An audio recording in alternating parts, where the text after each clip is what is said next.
Science দিয়ে আমি ব্যাখ্যা করতে পারবো না, এগুলো আধ্যাত্মিক কথাবার্তা। আল্লাহ পাকের বরকত বলে একটা কথা আছে না? আছে না? আচ্ছা, বরকত কি জিনিস আপনি কি চোখে দেখতে পারেন? এমন একজন সালাফের কথা পড়লাম যিনি 40 বছর বেঁচে ছিলেন। কত বছর? 40 বছর। এই 40 বছরে তিনি প্রায় 300টা বই লিখেছেন। কয়টা? 300টা। এখন বলেন, আমরা এখানে যারা বসে আছি অনেকে 40 পার করে ফেলছি না? আমরা এই 40 বছরে কিছু করতে পেরেছি? এই 40 বছরে একটা মানুষ 300টা বই লিখতে পারে? তাহলে আমরা বুঝতে পারছি যে তাদের সময়ের যে বরকত আর আমাদের হায়াতের বরকত এক না। বরকত সম্পূর্ণ ভিন্ন জিনিস, যেটা আমরা চাক্ষুষ দেখা জ্ঞান দিয়ে বিশ্লেষণ করতে পারবো না। পারবো? পারবো না। আরো বোঝাচ্ছি, দেখুন, রাসূলুল্লাহ সাল্লাল্লাহু আলাইহি ওয়াসাল্লাম সারাদিনে কত কাজ করতেন। তাহাজ্জুদ পড়তেন, শেষ রাত্রে উঠতেন, রাতের এক অংশ ঘুমাতেন, আরেক অংশ উঠতেন, উঠে তাহাজ্জুদে নামাজ পড়তেন, লম্বা কেরাত, মানে এক রাকাতে প্রায় 4 পারা কোরআন তেলাওয়াত করেছেন। এক রাকাতে 4 পারা। আমরা তো 4টা আয়াত পড়লেই একদম তাড়াতাড়ি রুকু করতে হবে, দাঁড়ায় থাকতে পারতেছি না। তাই নামাজ তো ডিজিটাল এখন, যুগের সাথে সাথে নামাজও কি ডিজিটাল। অনেক মসজিদে নামাজ পড়লে মনে হয় ইমাম সাহেব পেশাব পায়খানা চাপ নিয়ে নামাজ পড়াচ্ছে মনে হয়। তাড়াতাড়ি নামাজ শেষ করতে পারলে বাঁচে। আবার দেখা যায় মাঝে মাঝে যে নামাজ মানুষ পড়াচ্ছে, পড়তেছে না, মানে নামাজ পড়ানোর দায়িত্ব সে পালন করছে, নামাজ নিজে পড়তেছে না। তো এই ডিজিটাল নামাজ না, নবী সাল্লাল্লাহু আলাইহি ওয়াসাল্লাম এক রাকাতে 4 পারা কোরআন তেলাওয়াত করেছেন, প্রায় 4.5 পারা তাহাজ্জুদের নামাজে। তখনই তো গিয়ে পা ফুলবে। এই যে পা ফুলতো, এমনি এমনি পা ফোলে? কতক্ষণ দাঁড়ায় থাকলে একটা মানুষের পা ফোলে? তো নবী সাল্লাল্লাহু আলাইহি ওয়াসাল্লামের পা ফুলে যেত, পা মোবারক ফুলে যেত। লম্বা সলাত পড়তেন, সলাতের পরে আবার কিছুক্ষণ ডান কাতে শুয়ে থাকতেন সুন্নত পড়ে। বেলাল রাদিয়াল্লাহু আনহু এসে ডাক দিতেন, তিনি গিয়ে মসজিদে নববীতে নামাজ পড়াতেন। ফজরের নামাজও হতো লম্বা, কেরাত হতো লম্বা। নামাজের পরে আবার সাহাবীদের সাথে কথাবার্তা বলতেন, দিনী বিষয়ে মোজাকারা করতেন। তারপরে ইশরাকের নামাজ পড়তেন, চাশতের নামাজ পড়তেন, পরিবারের দেখাশোনা করতেন, দিন প্রচার করতেন, রুজি রুটির ব্যাপার ছিল। এই সারাদিন যে এতগুলো কাজ তিনি করতেন, একদিনে একটা মানুষ এত কাজ করতে পারে? তো নবী সাল্লাল্লাহু আলাইহি ওয়াসাল্লামের জীবনের বরকত আমার জীবনের বরকত কি সমান? তাহলে বলেন, বরকত কি আমি চাক্ষুষ জ্ঞান দিয়ে প্রমাণ করতে পারবো? এরকম অনেক বিষয় আছে ইসলামে যেটা চাক্ষুষ জ্ঞান দিয়ে প্রমাণ করা যায় না। কবরের আযাব দেখেছেন? কেউ কি প্রমাণ করতে পারবে? আপনি কি ফেরেশতাকে দেখেছেন যারা এখন এখানে ঘিরে রেখেছে জায়গাটা? এই জায়গাটা কি ফেরেশতারা ঘিরে রাখে নাই? আল্লাহ রসুল কি সেই কথা বলেন নাই? কিন্তু আমরা কি প্রমাণ করতে পারবো এখন? আপনি চাক্ষুষ জ্ঞান দিয়ে পারবেন না। কবরের আযাব প্রমাণ করতে পারবেন না। স্বপ্ন মাঝে মাঝে দেখেন, সত্য হয় কি হয় না? মুমিনের স্বপ্ন সত্যি হবে কি হবে না? আখিরুজ্জামানে মুমিনের স্বপ্ন বেশি বেশি সত্য হবে। তো সত্য স্বপ্নের কি ব্যাখ্যা দিবেন? কোনো ব্যাখ্যা নাই। আপনি কি জান্নাত জাহান্নাম দেখেছেন? দেখেন নাই। মিজান পুলসিরাত দেখেছেন?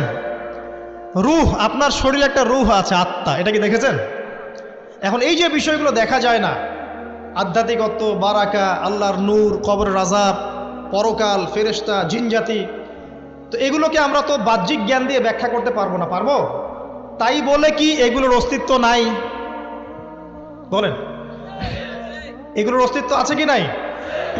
যদি এগুলোর অস্তিত্ব কেউ বিজ্ঞান দিয়ে প্রমাণ করতে চায়, পারবে? যুক্তি দিয়ে প্রমাণ করতে চাইলে পারবে? কোনো দর্শন দিয়ে প্রমাণ করতে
বললাম একটাও কি ব্যাখ্যা করতে পারবেন? কিন্তু এগুলো আপনাকে মানতেই হচ্ছে, কারণ আপনি মুসলিম। আল্লাহ বলেছেন, রাসূল বলেছেন, আমি মেনেছি। এখন আমার জ্ঞান কি আল্লাহ এবং তার রাসূলের জ্ঞানের চেয়ে বেশি না কম? এই পুরো মহাবিশ্ব যিনি পরিচালনা করছেন তার জ্ঞান বেশি না আমার জ্ঞান বেশি? এই পুরো মহাবিশ্বের শত কোটি গ্যালাক্সি আছে, এক একটা গ্যালাক্সিতে হাজার হাজার সৌরজগৎ আছে। এরকম শত সহস্র গ্যালাক্সি নিয়ে তারা কেউ কেউ নাস্তিকতায়ও বিশ্বাসী ছিল, ছিল ইন হিয়া ইল্লা হায়াতুনা দুনিয়া নামুতু ওয়া নাহইয়া। কাফেররা বলতো যে আমরা এই পৃথিবীতে জন্মেছি, এখানেই আমরা জন্মাবো, এখানেই মারা যাব, ওয়া মা নাহনু বিমাবউসিন, আমাদেরকে পুনরুত্থিত করা হবে না। এই পরকালের কনসেপ্টে তারা বিশ্বাস করতো না। তো এরকমও লোক ছিল। শুধু যে লাত, ওজ্জা, হবল, মানাত এগুলোর পূজা করতো তাই নয় বিষয়টা। এখানে কবর পূজাও ছিল, এখানে আপনার মৃত মানুষের পূজাও ছিল, এখানে গাছপালা, চন্দ্র, সূর্য, নক্ষত্রের পূজাও ছিল, আবার নাস্তিকতাও ছিল। এক কথায় আইয়ামে জাহিলিয়াতের সবচেয়ে বড় পাপ ছিল শিরক। এখন একটু এই 1400 বছর পরে চলে আসে, চলে এসে দেখেন এখনকার সমাজের দিকে তাকান, এখনকার মুসলিম রাষ্ট্রগুলোর দিকে তাকান, আর পুরো বিশ্বের দিকে তাকান। সবচেয়ে বড় সমস্যাটা কি বলেন? সবচেয়ে বড় সমস্যা কি শিরক নয়? আচ্ছা, মুসলিমরা কি এখন অনেকেই কবর পূজা করে না? মুসলিমদের মধ্যে অনেকেই দেখবেন যে মৃত মানুষের কাছে চাচ্ছে না, মৃত মানুষের কাছে সন্তান প্রার্থনা করে না, ওই যে ওখানে গিয়ে নজর মান্নত করছে না যে মৃত মানুষকে সন্তুষ্ট করলে আমার ভালো হবে, না হলে আমার কোনো ক্ষতি হয়ে যাবে, এটা মানুষ করছে না। মুসলিমদের মধ্যে বহু মানুষ আল্লাহর হালালকে হারাম করছে না, আল্লাহর হারামকে হালাল করে নিচ্ছে না, এটাও কিন্তু শিরক। আপনি কি জানেন যে আল্লাহর হালালকে হারাম করলে শিরক হয়? আল্লাহর হারামকে হালাল করলে শিরক হয়?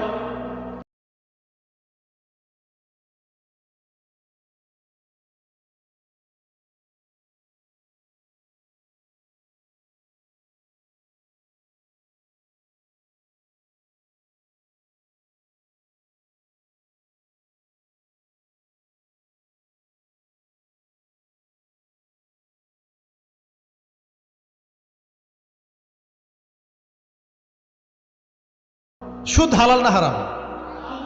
না, সুদ তো ফরজ। সুদ হালাল না হারাম? সুদ তো এখনকার বিশ্বে ফরজ।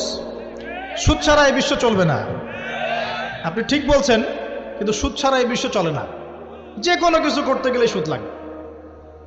তো এখন যে সবাই এটাকে হালাল করে নিচ্ছে, এটা কি হচ্ছে? আল্লাহর হারামকে মানুষ হালাল করছে না? আচ্ছা বলেন, মদ হারাম না হালাল? বলেন। মদ তো ওয়াজিব নাকি?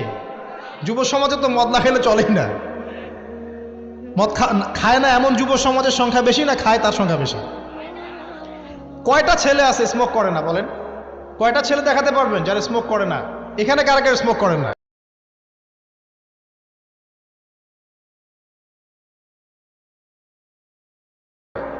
মাশাআল্লাহ, আলহামদুলিল্লাহ, মাশাআল্লাহ। হাত নামান, হাত নামান, হাত নামান। আল্লাহ পাক আপনাদের রক্তে এবং যে তারা মাদক থেকে দূরে আছে তারা শুধুমাত্র ইসলামিক কমিউনিটি, অন্য কোনো কমিউনিটি না। যদি আপনি মাদক মুক্ত কোনো ক্যাম্পাস দেখাতে পারেন সেটা হবে মাদ্রাসা। যদি পর্ন মুক্ত ক্যাম্পাস দেখাতে হবে মাদ্রাসাকে। এখানে বিষয়টা হচ্ছে যারা ইসলাম প্র্যাকটিস করে, কোরআন এবং সুন্নাহর বুঝ যাদের মধ্যে আছে, যাদের মধ্যে আল্লাহর ভয় আছে, এরা কখনো সুদ খাবে? এরা কি মদ খাইতে পারবে? পারবে না। ইনশাআল্লাহ আপনারা কি জিনা করতে পারবেন? আল্লাহ পাক আপনাদেরকে ঈমান আমলের উপর অটুট রাখুন, আমিন। যে কথাটা বলছি, কেউ যদি আল্লাহর হালালকে হারাম করে নেয় আর কেউ যদি আল্লাহর হারামকে হালাল করে ফেলে, এটাকে কিন্তু শিরক বলা হয়। এই বিশ্বে কি এই সমস্যা নাই? সামনে আগান। এই বিশ্বের শিক্ষা ক্ষেত্রগুলো দেখবেন, এই শিক্ষা ক্ষেত্রগুলোর মধ্যে নাস্তিকতার শিক্ষা বাড়ছে না কমছে? বাড়ছে। এই বিশ্বের অর্থনীতি দেখবেন, অর্থনীতির মধ্যে শিরক বাড়ছে না কমছে? এখানে আপনাকে সুদ নিতে হচ্ছে, এখানে আপনাকে আল্লাহর নাজিলকৃত ইকোনমি বাদ দিয়ে পশ্চিমাদের নাজিলকৃত ইকোনমি বহন করতে হচ্ছে। এটাও এক প্রকার কুফরি। আরও সমস্যা আছে।